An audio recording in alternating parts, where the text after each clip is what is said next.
in the heart of a remote African village named Ikan, nestled between rolling hills and lush forests, lived a young woman named Aminah. The village was steeped in tradition, with customs passed down through generations. The people of Ikan revered their ancestors, believing that the spirits of the departed watched over them, guiding their lives and protecting the village from harm. Aminah was a curious and adventurous young woman, often wandering the forests and rivers, seeking stories from the elders about the village's history. Her grandmother, Mama, was the village's eldest and most respected elder, known for her wisdom and knowledge of ancient rituals.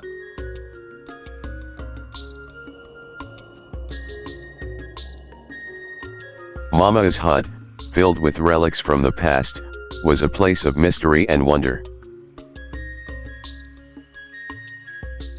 Among these relics was a golden calabash, hidden away and never spoken of.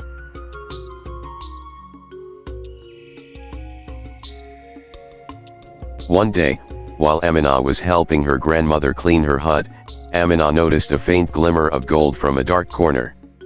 Drawn by her curiosity, she moved closer and found a golden calabash. Its surface was intricately carved with symbols she couldn't understand.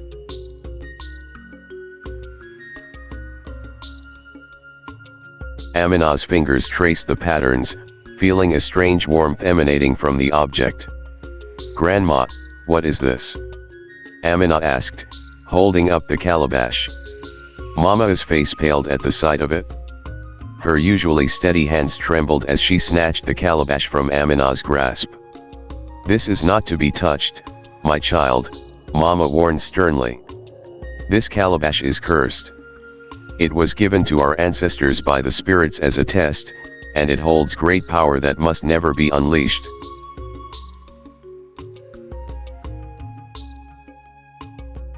"But why, Grandma? What does it do?" Aminah pressed, her curiosity piqued even more.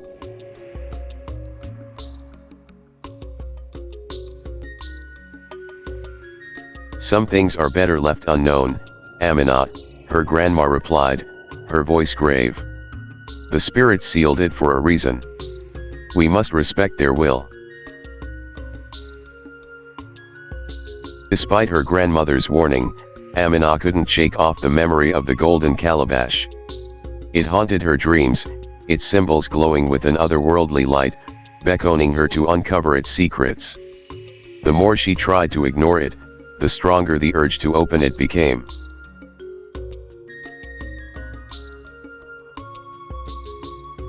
One night, unable to resist any longer, Aminah sneaked into her grandmother's hut while she was asleep. The calabash sat on a high shelf, out of reach, but Aminah was determined. She carefully climbed onto a stool and retrieved it, holding it close to her chest as she tiptoed back to her room.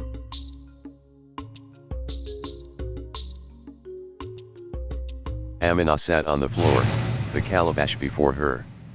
Her heart raced with anticipation and fear. "Just one peek," she whispered to herself. "What harm could it do?" As she lifted the lid, a cold wind swept through the room, extinguishing the fire in her lamp. The symbols on the calabash glowed brightly, and a low, eerie hum filled the air. Aminah's eyes widened in horror as a dark, swirling mist began to pour out, filling the room and seeping through the cracks in the walls, spreading out into the village.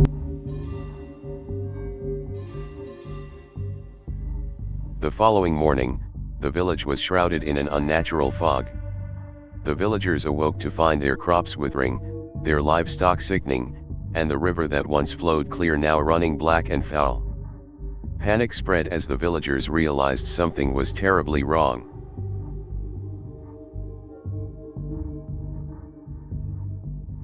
Aminah, racked with guilt, tried to confess to her grandmother, but her grandmother was already bedridden, her strength rapidly fading. "What have you done, child?"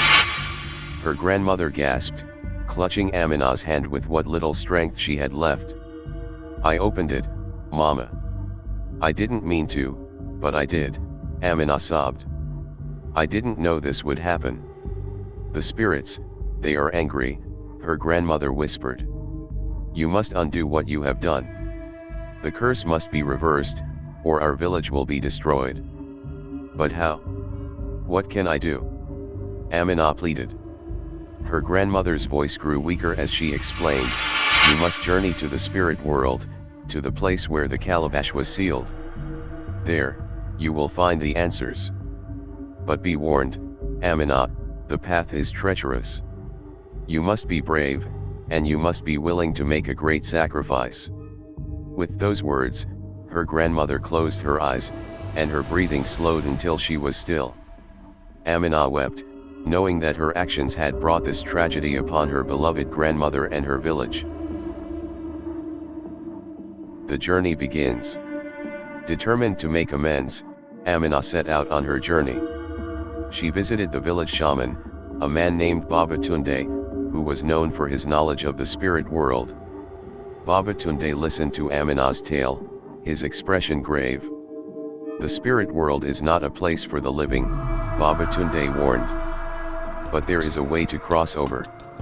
You will need to travel to the sacred grove, where the veil between our world and the spirit world is thinnest.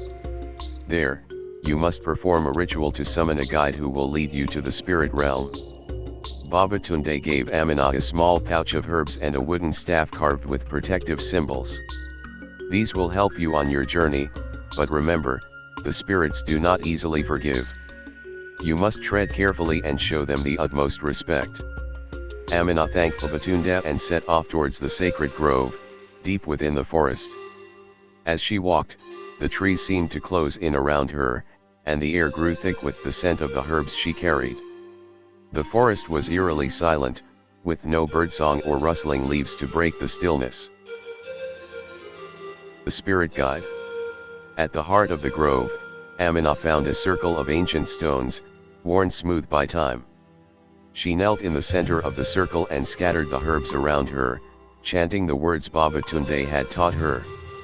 As she finished the ritual, the air around her began to shimmer, and a figure appeared before her. It was an old man, his body translucent and his eyes glowing with an inner light. He was dressed in traditional robes, and a large feathered headdress adorned his head.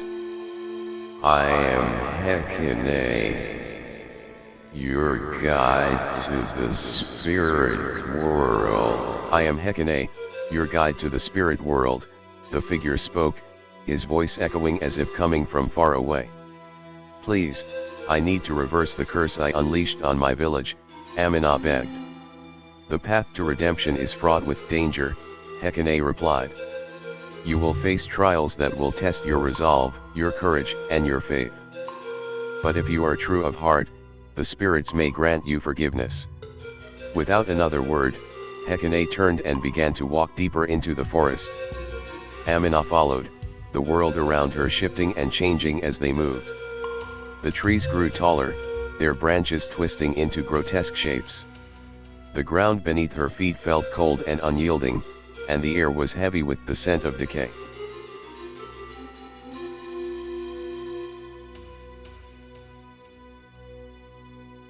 The trials.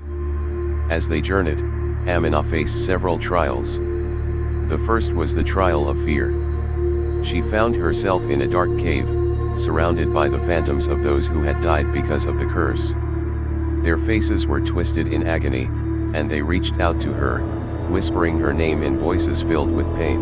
You did this to us, so therefore you must pay for what you have done. Aminah trembled with fear but remembered her grandmother's words. I am sorry, she whispered, tears streaming down her face. I will do whatever it takes to make things right. The phantoms wailed and vanished, leaving Aminah alone in the cave. She had passed the first trial. The second trial was the trial of temptation. Aminah found herself in a beautiful meadow, with the golden calabash sitting in the center.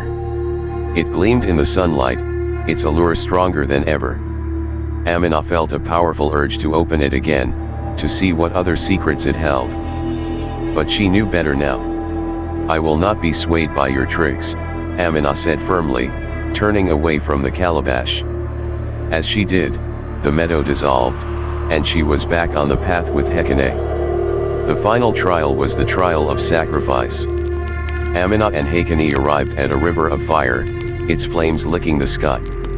On the other side, she could see the spirit that had cursed the calabash, a figure cloaked in shadow. "You must offer something of great value to appease the spirit," Hekane told her. "Something that you hold dear." Aminah thought of her grandmother, her village, and all that she had lost. She knew what she had to do. Reaching into her pouch, she took out a locket that had belonged to her mother, the only keepsake she had left of her. With a heavy heart, she threw the locket into the fire. The flames roared higher, then suddenly died down, leaving a bridge of glowing embers. Aminah crossed it, her steps sure and steady. She had passed the final trial. After surviving the trials, Aminah reaches the heart of the spirit world, where the spirit of the golden calabash resides. The spirit is a powerful, ancient being, filled with anger and sorrow over the desecration of the calabash. It tells Aminah that the curse was a test, meant to teach the people of Ikan a lesson in humility and respect for the old ways. Aminah pleads with the spirit, asking for forgiveness and a chance to make things right. The spirit agrees to lift the curse, but only if Aminah can complete one final task, to restore the balance that was broken when the calabash was opened. This task requires Aminah to return to the mortal world and perform a ritual of atonement, one that will require the collective will and faith of the entire village.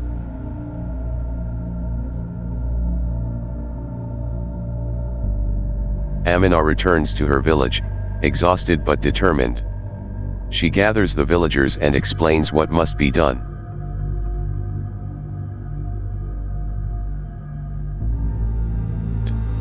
She gathers the villagers and explains what must be done. The villagers, who have been suffering under the curse, are initially skeptical, but Aminah's conviction and the sight of her weariness move them. Together, they prepare for the ritual, which involves making offerings to the spirits, singing the old songs, and performing the sacred dance that Aminah had learned from her grandmother. As the ritual begins, the air is thick with anticipation. The villagers chant and dance, their voices rising to the heavens. Slowly, the land begins to heal, the fog lifts, the river runs clear, and the crops start to grow again. But just as the ritual is about to be completed, the spirit of the golden calabash appears, demanding the final sacrifice. Aminah, knowing what must be done, steps forward, ready to offer her life for the sake of her village. But at the last moment, her grandmother, who had been watching silently, steps in and offers herself instead. She tells Aminah that it is the duty of the elder to protect the young, and that her time has come. With a heavy heart, Aminah accepts Mama's sacrifice, knowing that it is the only way to save the village. As her grandmother's spirit ascends to the heavens, the curse is lifted completely. The land is restored, and the village is once again at peace. But Aminah is left with a heavy burden. Though the curse is gone, she has lost her beloved grandmother, and the weight of that loss will stay with her forever.